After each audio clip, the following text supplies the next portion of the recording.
what we call our dark parts.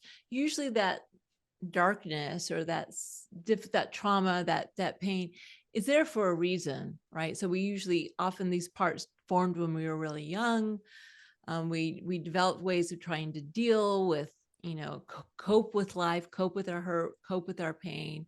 So it's like these little nuggets of thoughts and behaviors and behavior patterns get like they cohere into these parts, and we judge some of them as dark, some of them as light. But in fact, if you really are to dig, all of these parts formed out of the desire to help ourselves and keep ourselves safe. That's why they form.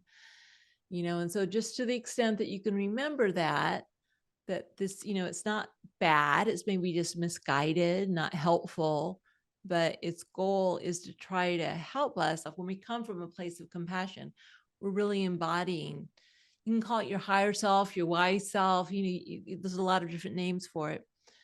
But to the extent that we can remember that these parts that are cause pain are there for a reason, they're trying to help us.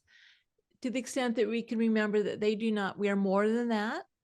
That's part of us. We have lots of other parts, including our true self, you might say, which is our big self, our compassionate self. And then to try to call on that, to relate to these parts with this bigger perspective, with this compassion.